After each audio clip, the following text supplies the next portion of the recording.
Greetings, everybody.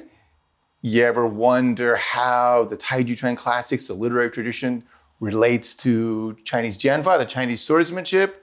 We're here at the House of China in San Diego. I'm joined by John Partica, and he had the exact same questions. And so I think he's got a notebook with a list of questions for me. So I'll do my best to explain how we can use those classics that relate directly to our practice of Taijiquan to Chinese swordsmanship. So what do you got? What do you got for me there, John? So my first question is, in the Insight into the 13 Postures, there's a really famous quote. It says, "One's form is like a falcon seizing a rabbit. One's spirit is like a cat about to catch a mouse." And one curiosity I have for you is, why are predatory animals being called out here? Should we be approaching our duifang in like kind of a predatory way? What's the vibe? That's probably one of my favorite lines from all of the classics because it's not what people usually think of Taijiquan. I've sometimes quipped, you might say, that it's not sheep eating grass. It is Taijiquan is like a predator. When we're practicing the form, it's not docile. It's not, people think of maybe some old folks in the park doing it. It was fine for them, for their exercise, but that's not how the art was created. This is how the art is supposed to be practiced.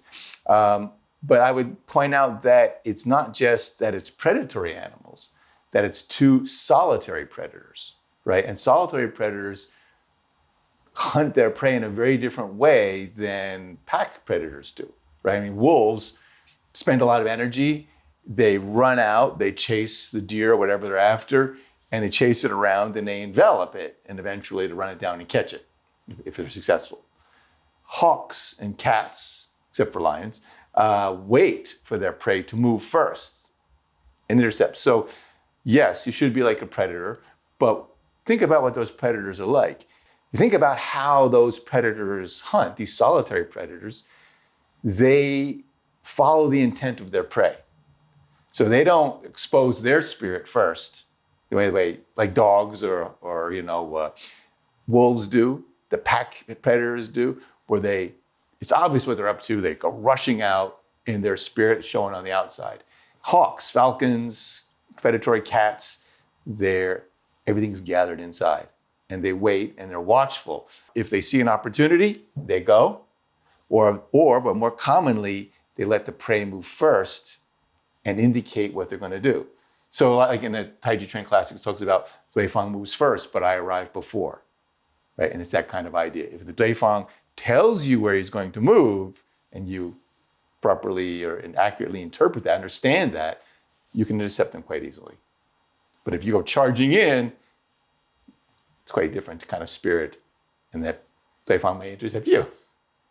Excellent. Well, that actually leads me to a follow-up question. I like the way you described these predatory animals like keeping their spirit inside. So yes. I guess a follow-up question I have is, what's a really common way that you see in free sword play that someone kind of exposes their spirit, so to speak, and does not have that solitary predator mindset? Just like a common flaw, maybe. That's a good question. Well, I mean, this, of course, what we're talking about is maybe in some ways the epitome of what we're trying to get to in Jianfa and Chinese swordsmanship, and not just Jianfa, same for Daofa, but that your spirit is kind of gathered on the inside and calm. That obviously takes a fair amount of work, a fair amount of time where you're not being calm and you realize, well, I might have done well in that bout, but boy, I was all over the place, I would say that usually students are aggressive and they're overly so. So they're how would you say, overly motivated to try to get the hit. You see the tournaments, everybody's going for the headshot. When it would have been very easy to hit the hand 3 times, right? But when you went for that headshot, sometimes you get it, sometimes you're deflecting at you in the head. But it was really obvious that you're going to go for that. So you're sort of, in a way, too anxious. And you're, rather than moving with your duifang, listening, sticking and following, and letting the duifang tell you what's the best way to do, should I go after them? Should I intercept? What's the right tempo to move at? You've decided, I'm going to use this tactic. And so there's a game plan set in the head, and they're following their game plan rather than listening. That makes sense, because I think the way a lot of people, at least that I've spoken to, that have interpreted that predatory mindset is as if they want to impose their will on the Yeah, duifang, yeah. which you've corrected my own swordsmanship in that way, where you've said, no, that's not the goal. You have to listen to your duifang. Right. They'll tell you how to beat them. Yes, exactly. They will. That's absolutely right. Your duifang will tell you what to do, but you have to be listening. Otherwise, you can't do that. That's incredibly helpful. And I think that helps dispel a couple of ideas that I had about how that mindset can kind of be applied to Jianfa. Following up on a bit in the Taijiquan Jing, there's a bit that says, if the body is unfastened, spread out, and disordered, the problem must be sought in the waist and legs. And the question I have for you related to that line is there any specific way that you most commonly see this problem manifests in swordsmanship? Oh yeah, definitely. You're using your arm instead of your body. You know, this. So what this is referring to is, that the body is parts and all disjointed. So you may move your hand, or you see a lot of times people step. It's one of the things I see very commonly. You go online and see any video of forms today. A real problem is that somebody will be in some ready position with their sword back. They take a big step and then start. You've just told the duifang you're stepping in, you're advancing. You're not going to land this cut if they know you're stepping. That all should happen together as one piece. So if you think about your body structure as a steel kind of like a rector set or something like that, and it's all welded together as one piece. There's no loose, okay, this hinge doesn't need to be tightened up, it's not loose. And you're turning from your pelvis, and your spine is a steel column all welded together. Then when you turn that waist, it says, you fix your errors by come back to the waist. When you turn your waist, your hand and foot move as one piece. So the way you get a situation where everything isn't unfastened is to weld it all together. And you feel like your elbow and your hip are directly connected. So if that hip moves forward, that hand moves forward. If that hip moves forward, the knee and the foot move forward. If I move back, it's all one piece that way. So how do you fasten it all back together, connect it all back to the waist. And I would say waist and spine are one piece. There's one thing I learned from Wang Yinyin, from Wang Laoshi, my principal teacher. He talked about the waist and spine like that's one piece. And that really helped me because we think about the waist, it's not where fashion is, right? Because in our grandpa's day, they wore the pants up here. Some of the younger guys are wearing their pants a little lower than I would. That's fashion. We're talking about waist, we're talking about the pelvic bone, right? That's the girdle or that's what the body's all sitting on. But your spine, of course, starts with that fused bit of your vertebra. And if you think of that as being one solid, like I-beam, when you turn your waist, the whole thing rotates. And then, of course, the shoulders are connected to the top of that, and you're sort of turning that cylinder, the torso, but you're turning it from the bottom, from the waist. This unifies everything beautifully. And that makes sense that you're moving naturally, so to speak. You've talked to me about in my own Taiji practice, move naturally. And it's the way I see this manifest a lot is everyone gets caught up in what the hand and wrist are doing. Yeah. The hand and wrist do all these incredible movements, but then their body is stuck like this, right. Almost square to their duifang. Well, and this is quite understandable because everything we do in our society is like this. I've always joked because teaching in the Washington, D.C. area, I say everybody's in great shape from here down because they've been doing this all day. And the right side's stronger because it moves the mouse a little bit, right? But everybody's doing this, and you drive your car, you eat, you write, everything is with your hands. Right? It's a couple of thumbs, right? Soon we won't need our other fingers. We just need thumbs to do everything, right? And so we're very hand-oriented. And we're able to say, no, the hands are not important at all. It has to come through the whole body. That's just training. That's why the form work is so important. It's to train this way of moving into your body so that it can come out spontaneously later, in action with a duifang. Right. That makes sense. Yeah. That's helpful for me as well. Yeah. I should be writing this down. Right. Well, we're recording it. Right. You've touched briefly on this next idea that I'm bringing up, but in your translation of the Taiji Classics, you make a comment in the Taijiquan Jing about how there is no attack and defense in Taijiquan, which I think as students of swordsmanship, that feels weird to hear initially. So I was wondering if you could just kind of expand upon that. And I certainly didn't get that at all in the beginning, and it's difficult because just like with the hands thing, we're coming from a European culture essentially, right? And idea of comparing contrasts. When we learn English, right? You learn verbs, that can contrast. You learn words that contrast, and our language is built up that way. So it's tricky for us to think in terms that aren't like that. And one of the things I think is really very, very interesting, I really enjoy about Jianfa, is that it's non-dualistic. And achieving that, I don't mean to sound like I'm not some Buddhist bodhisattva. I've reached a perfect world of enlightenment where I'm non-dualistic and everything is one. That's another thing altogether. But within swordplay, I definitely have that. It really took work to get that. But I don't have a feeling that I'm defending or attacking. I'm simply moving with my duifang. So you have to, the trick to this is, or that maybe you might say it's the stumbling block, is you have to learn all of the mechanical parts, let's say. You have to learn how to deflect properly, how to cut properly, and get all those body mechanics set. Once a student asked me, we'll train, okay, let's take this set of movements. I call it formation. So we're gonna liao, jia, and then liao, jia into a ci, or liao, jia into a p cut. Those are combinations that work well together. So you're drilling that and you have a partner feed you a cut and you do it. And somebody said, well, we're supposed to be sticking and following, learning to do that, but we're practicing, these formations in a way that's very rote, So you have to do that, just like learning the form, because that trains the movements into your body. Then you gotta let go of that and not think, not have a game plan, not be predisposed to anything. So there's definitely a very big learning curve. And I'd say an important part of that as well is really demanding swordplay. Especially if you can do swordplay that's physically dangerous, because it tends to push you past other boundaries. I never really got this same way, this feeling of totally, the total non-dualistic kind of feeling where there's no sense of space and time or anything in push hands. It's just not, for me, maybe for other people, but just not enough pressure. It's not dangerous, the way swordplay can be. I mean, even friendly swordplay can be, it's a guy swinging a chunk of wood at you. It can be quite dangerous. And if it speeds up, you know what it's like, right?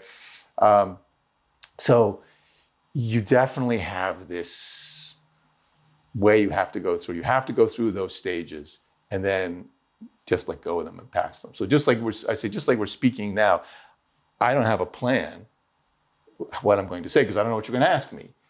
But the words that I use, phrases that I use, terminology, I have already because I've spoken about these kinds of things before. So they're ready, just like a technique is ready. But I don't just say something, right? I'm not giving you a sound bite here. I listen to what you're saying and I'm responding and giving back. And swordplay is the same way. Almost a conversational quality. Yeah, absolutely. Absolutely. I think you could call it a conversation. Absolutely. Very aggressive conversation in the best way. Right? Well, see now, I would say it's not aggressive. And that sounds very funny because you're going to hit somebody potentially quite hard with a piece of wood or steel. That sounds very aggressive, but it's not aggressive in the sense that I'm trying to hit you, which sounds like, well, wait a minute, you are going to hit them. Yeah, so this is where obviously you can be a little bit murky, but I would always equate this, and I'd say Sancho is exactly the same, and push hands is the same. Push hands is just not as intense. But if you talk to somebody who rides those really big waves, a surfer, and you see some of those waves, think, my God, I can kill you easily, or somebody does extreme kind of skiing or kayaking, there is a turbulent, powerful flow there, right? You are not letting those currents throw you wherever they want to. You can't impose your will on those currents either, right? A kayaker goes down, a class 5 rapids. He's feeling and intuiting the thing. And he can see it's a little easier than swordplay because swordplay is spontaneous. You can probably look and read it to some extent, but when he's in there, he's going to have to adapt, right? I'm sure the feeling that he gets when he's really shooting that rapids is the feeling I get when I'm doing some, having a bout, even if it's a quote friendly bout, with somebody who's really skilled and we're really going for each other. There's no sense, it's interesting, there's no sense of time It's just that you're outside of that. It's funny, I've had bouts with people, and later on, if you ask me what I did, I couldn't tell you, because you're not in that kind of frame of mind. Later on, I can kind of reconstruct it because I remember the feeling, but I got to think about how I felt, and then I can, oh yeah, well, we did this, and then we did that, and then we did this. But I also can't tell you how long the bout was, because there's no sense of time. It's just quite curious. So I mean, I'm sure people practicing meditation also get this kind of thing, so it can come and get it in different ways. So I know it probably sounds very strange to people, but in this sense, see, like that kayaker, he's not, I always say this, if you're kayaking, you're going down there, you're in your canoe, whatever, and you smash into a rock, if you get mad at the rock, that's really stupid. The rock didn't hit you, hit the rock didn't hit you. You use that flow, that current, to get where you want to go.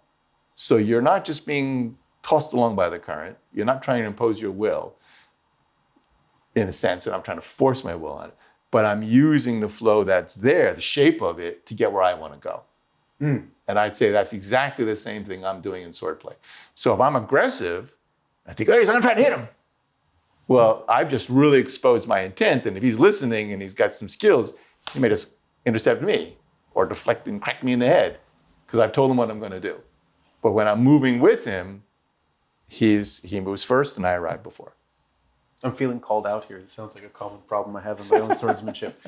You brought something up that actually really interests me, and I hope you don't mind the tangent. But you talked about how swordplay allows for a type of intensity and pressure testing that kind of helps elucidate some of these principles.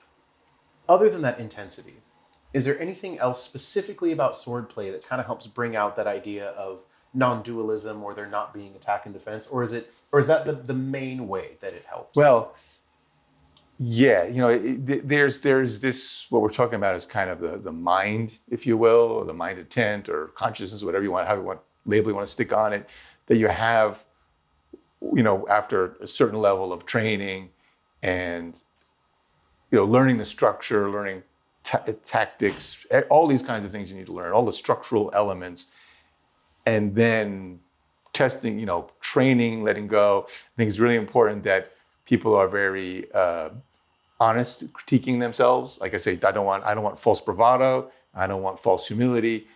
Just like, okay, what can I do well? What can I not do well? What needs work? And then having the courage and the discipline to follow through on those things. That's also that you got to really push yourself. But before all of that, you have to learn the correct structure. Like you can't, like you ever see a good calligrapher? I'm always amazed when I see a great calligrapher. They go and it's just such beautiful precision. It's like they're slicing it out with a knife. You see guys write these, it's just, I'd like to be able to do that. But they've spent, who knows how long writing the character one, which is just a line, right? And you go one, one, one, one. And as you do that, you realize, well, there's many ways that you can do that with a brush, right? You push too hard, push more, push less, you're trying to make it solid, you're trying to make it like a dog bone. Little things that you can do, how you pick up your brush, how you put your brush down, how you pick it up, changes what it looks like. You have to practice all of those bits. In sword work, when the thing is to get past dualism, we have to not only use our mind intent, but how we're wielding our sword is important to that. If you wield your sword incorrectly, you're probably not going to be able to do that. So when that's why in Chinese swordsmanship, it's very important we deflect with the flat of the blade. It's important to understand here that we're deflecting. Some people should see a stopped image and think, that's not going to work, your wrist is weak. I'm not parrying to the side. I'm turning my body with my waist turning, and that force that's coming, I'm rolling it off. So I'm not impeding that force.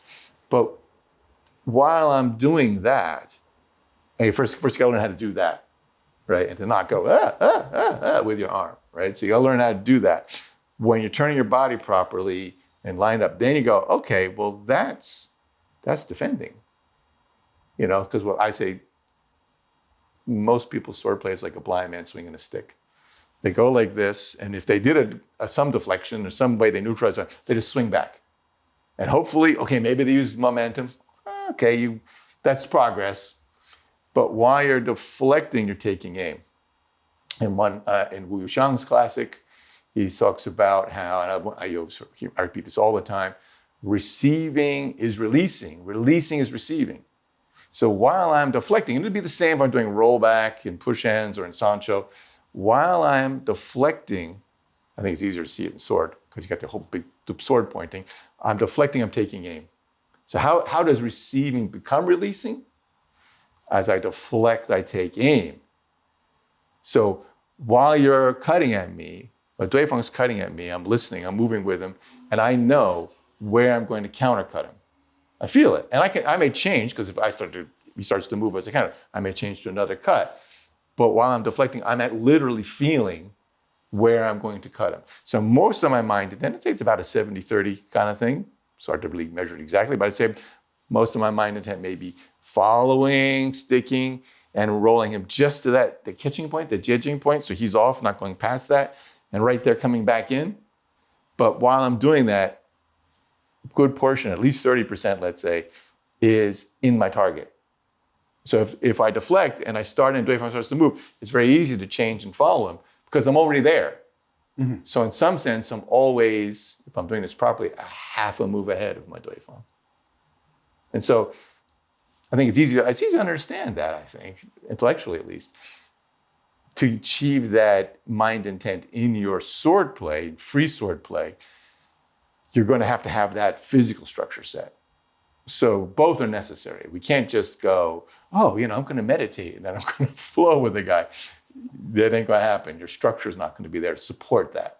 So just like a conversation, you said earlier, just like a conversation, yes, I have to have enough words and know how to string those words together so that I can answer you in a sensible way that's clear for you, that makes sense. Mm-hmm. I have to know words first. I have to know the meanings of words. I know the combinations of words that work well together, right? Same kind of thing. Then you can have a conversation, intellectual conversation. You can't be smart and not have the words. Doesn't matter how smart you are. Right. You could be a really smart guy, but you don't have the words to explain it. You're not going to seem like a smart guy, or not be able to transmit your intellect. If I don't understand how and why I have to deflect with the flat on my blade and line that up, and I'm thinking, oh no, I'm going to edge parry and do this. No, I mean, we have to really understand here. And I have plenty of friends in other sword arts. It's all great to me. I say, everybody do what you love. If you like European saber, do that. If you like longsword, do that. If you like Japanese stuff, do that. Whatever you love, do it. Enjoy your life. This is what this is about. It's not like one thing is better than another.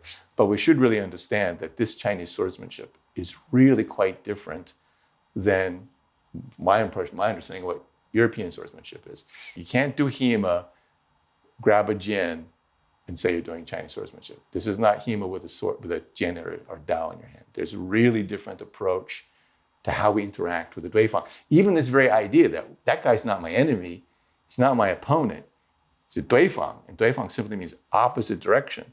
That's already quite a different way of looking at what you're doing. Mm-hmm. There's almost a complementarity there, or at least that's the vibe that I get hearing that. I mean, it's not your partner either, right? I mean, it's just the opposite direction. Mm-hmm. It's just like that river. If you're going down that river, you've got to go with the flow. And you use the flow to get where you want. You're not tossed around by it. That makes sense. You mentioned too, jiejing, as we were talking about the sword, which is a beautiful segue into something I wanted you to comment on. So in the Taijiquan Lun, toward the end of it, there's a bit that says, an error of the breadth of a hair sending one 100 miles off course. Yeah. And students of Jianfa have probably heard this spoken about at length, but if you could just comment on the importance of that, whether it's in specifically just Jianfa, or also in push hands or anything else. Well, it's I think there's a couple ways to look at that. One is, just as we were talking about, there's a physical aspect that we need to train into our body to be able to enact this approach, this sort of mind that we're looking to get. So if it's like this expression in Chinese, which I don't recall off the top of my head, I'm sorry. I've pretty much memorized the classics or know them, but I haven't memorized them in Chinese for the most part. The line there that says that is the same as in English when we say, a miss is as good as a mile. So one thing is, like, if you're not working toward deflect, cut as one movement, as danqing, a single movement, a single intent, a single action, but you're in the deflect, cut. So you're physically may look right. Someone took photos and may go, oh yeah, it looks good, but you're not, your mind intent's not right. You're on a diagonal. And the more you travel on a diagonal, the further you're going to get from where you want to go. So you don't want to be on a diagonal. You want to have the right idea from the beginning. I think this is why it's quite important. I mean, a little bit of a concern today is now that Chinese swordsmanship, I've been doing this for decades now, and it's starting to take hold, you know. And there's a lot of sword arts that have come back, and that's encouraging other sword arts. This is really great. But people, please go learn the real stuff. Don't go to, I'm sorry, this is not nothing against our friends in HEMA, but this isn't HEMA with a Jian in your hand or HEMA with a Dao in your hand. This is, Miao Dao is not just Chinese longsword. There are very different approaches, very different ways to these things. And if you think you're just going to grab from here and grab from there and squash it together, I mean, that's just crazy. I mean, think of it the other way around. I've been practicing Chinese swordsmanship for, geez, I don't know how many decades, 4 decades or something like that, long enough that you don't remember. And I can't go say, oh, let me grab, a Messer and say, oh, now I'm teaching German Messer, because it's all the same anyway. Right? I think the people who study that art would rightly take issue with that. Mm-hmm. You know, so we should really think about this kind of thing. What is the essence? What is the, you know, because I think it's something very special too. You know, this way that to learn how to move with somebody, not just learn it, to experience this non-dualism is really something that's difficult to put into words at all, and terribly interesting, and something that then may make this art useful far beyond the ability to sword fight. You know, because I can honestly say I'm a famous swordsman, right? I mean, I've been walking through Beijing and had people I don't know recognize me, and I'm like, okay, hey, you're Scarlett. I said, yeah, I'm sorry, do I know? He said, no, I recognize you in person. I'm like, are you kidding me? I'm walking through Beijing and people recognize me. Chinese people recognize me in the street in China, which I found is totally strange. Like, really? You know, they've been watching the videos, you know, it's just very nice, you know, but so what, right? So what? You know, nobody ever buys me a beer. I have to buy my own. Well, you guys have to buy me beer when we go out, but I'm not with my students. I have to buy my own beer. I don't go in and I don't. Every time when I go to China, even when I'm there, just recently there teaching Jianfa, she doesn't invite me over, you know, for a beer, you know. When, you know, special forces have to go out and go somewhere, they don't go, oh, we need to tune up our sword work before we go. Are you available to, you know, to come over and teach the SEALs some Jianfa? I'm like, you know, they don't care. Like, so, you know, realistically say, like, why bother with this? I mean, we've all had our injuries. You can't be a serious martial artist and not have had plenty of injuries. And you can see the shape of my nose. I've had been punched plenty of times. You know, we've all been there. You're always sore all the time from training, and this hurts, that hurts. So why do all of that? Besides the fact that we do like it, it's a lot of fun. So it's besides the fun factor, I think there could be something that we get that's much greater. And that's one reason why I'd like to make sure we really, from the beginning, get the right idea about what's this Chinese sword work. So we don't end up on that diagonal. Right. You don't end up miles down the road and go, oh, look, if I'd course corrected back here. Exactly. And of course, nobody's going to get it perfectly right. But if we keep these things in mind, it's different. Right. There's, since we're sticking on the Taijiquan Lun, I have another question, or just a bit I want you to comment on. Anything you like. And I'm cheating, because I kind of know what you're going to say. And students of the Academy probably know what you're going to say. But I think this is really important to talk about for practical swordsmanship. There's a bit that says, most make the mistake of giving up what is near to pursue what is far. Mm-hmm. And I've been lectured about that in my own swordsmanship. But if you could just comment on that for swordsmanship. You remember what the next line is, though? I did not write the next line down. The next line is, if I recall correctly, if the duifang moves slow, it doesn't say duifang. I should say in the classics, by the way. John is, I think, mostly working from my translation of the classics, what I could call it, the Taijiquan literary tradition, a martial artist's translation. I think that's what I call it. Take the title. We'll put the link down. So definitely read more than one translation. Tita Liang also did a good translation, if you can still find it. And I believe it was it in this section that Titilang started it out with, when you're facing an opponent? And he used opponent. See, of course, Titilang's, this is a little aside here. I think translations by people who speak English as their first language rather than Chinese are generally better because we have better English. You know, my Chinese is not obviously not as good as somebody who grew up speaking Chinese, but we're trying to get it into the target language, English, so it's usually better the other way around. Because I've seen people make Chinese translators make the kind of mistakes or really sort of simplifications that I make when I'm speaking Mandarin. Because I can speak Mandarin okay, I'm not really fluent, but I've traveled around China by myself, so it's functional level of Mandarin. But I say things, I kind of speak like a 5-year-old would speak. It's simple Chinese, because I don't have a big enough vocabulary. So it's always, I think, better to get a translation by somebody who is a native English speaker. So again, I recommend Barbara Davis is quite good, and Titilang's was also quite good. So those are just two you can look for. But look at more than one. So this one, if I remember right, the next part is that, if the duifang moves slow, again, if he's moving slow, you move slow. It just says he's slow, you slow, something like that, very simple Chinese. Moving fast, you move fast. And I think what happens here is, this is confusing because I think most people think, well, if my duifang's moving slow, why don't I just get him?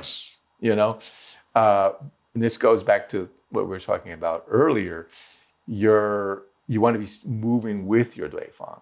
So your duifang is, you're giving up yourself and following others, is a main kind of idea. And this is, of course, a main way of approaching combat in Taijiquan.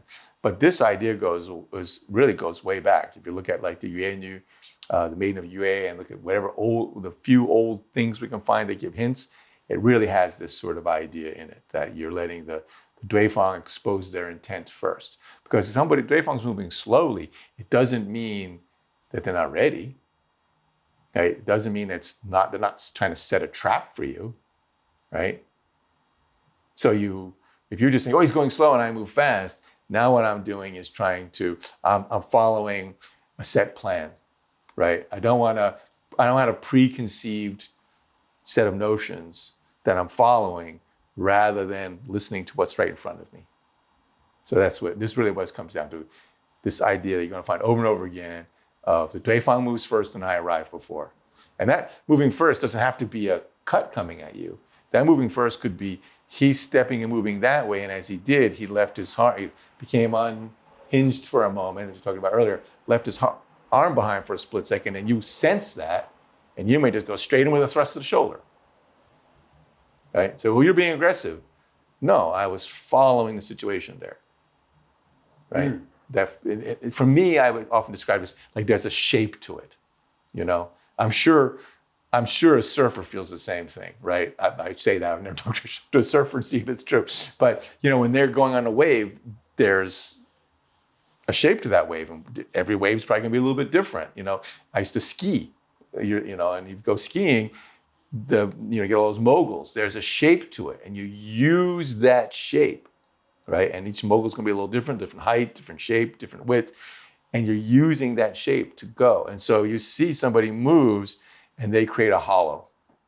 Right? Classics talk about you shouldn't have without any place having a hollow, without any place having a protrusion.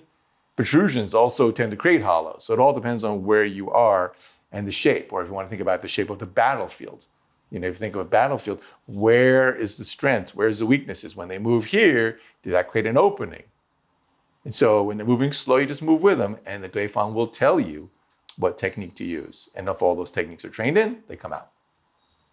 And it's funny, because you actually answered what was going to be my next question, which is why it was I know, I could read your mind. Right, you were half a step ahead. Like yeah, that's right. That's right. As I was deflecting, I was already aiming at your next question. But, just a brief, touch on that is, I think it's interesting, because I think, at least for myself, when I first read that, I'm like, oh, that's so strange, because normally I would think, oh, well, he's moving quickly. Maybe I'll counter that by being slow, or I'll, if he's slower than me, I'll just overwhelm him with speed. But hearing you describe that reminds me of all the times when that did not work. Right.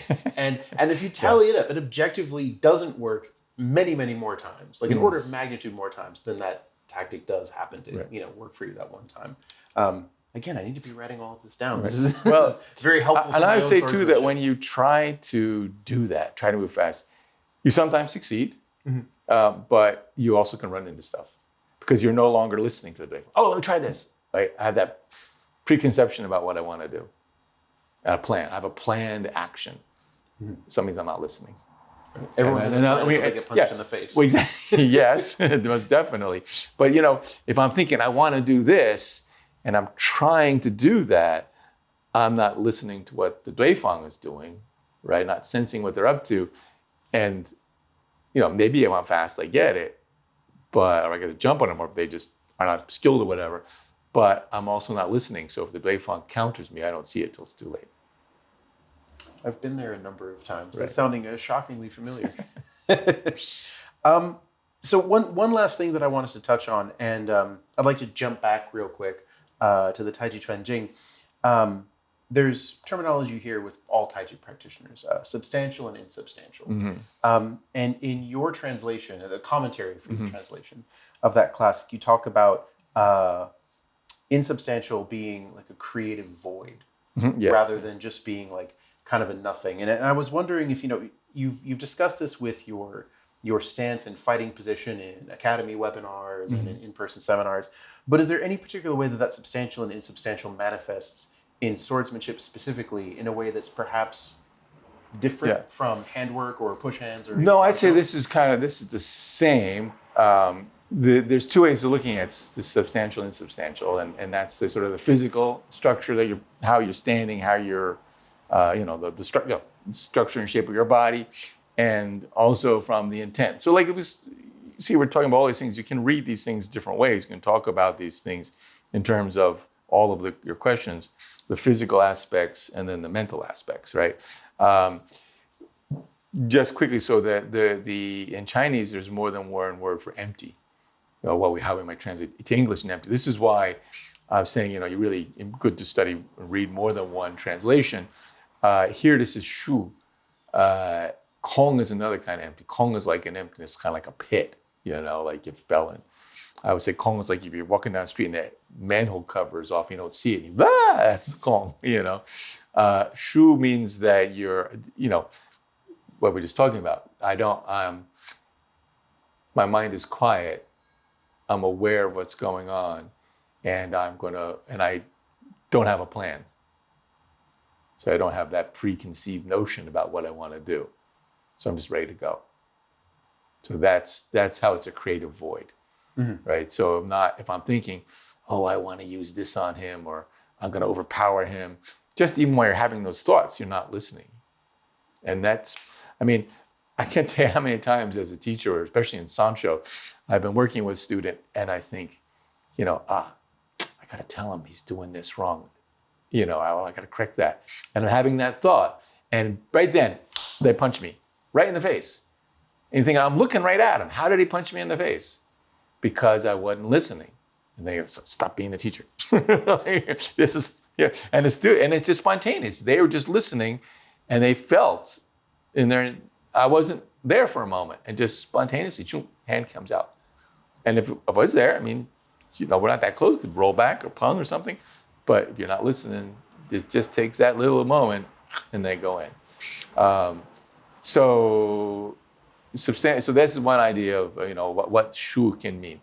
As far as substantial and insubstantial goes, the best way to really think about this is in the stance, in the legs. We talked about how the body is unified by the waist, right? And that, the waist is the commander. This idea is like an imperial command. Got to do what the waist is doing. And you get that movement and it gets a whole body. And this is really important in sword. Other martial arts, like Taijiquan really focuses on this. Other martial arts don't.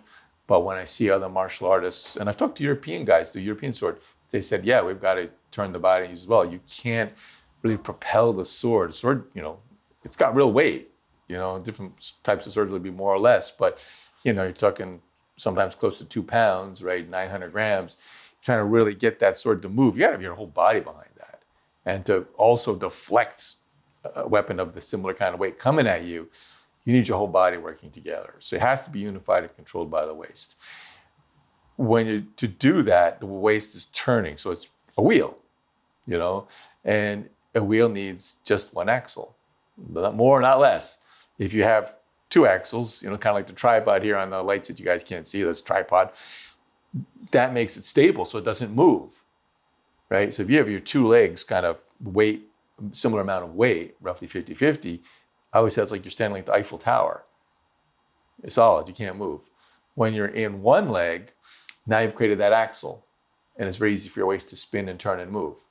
And everything can spin and work off of that. And you can shift where that axle is. I could be on my back leg, my front leg, right?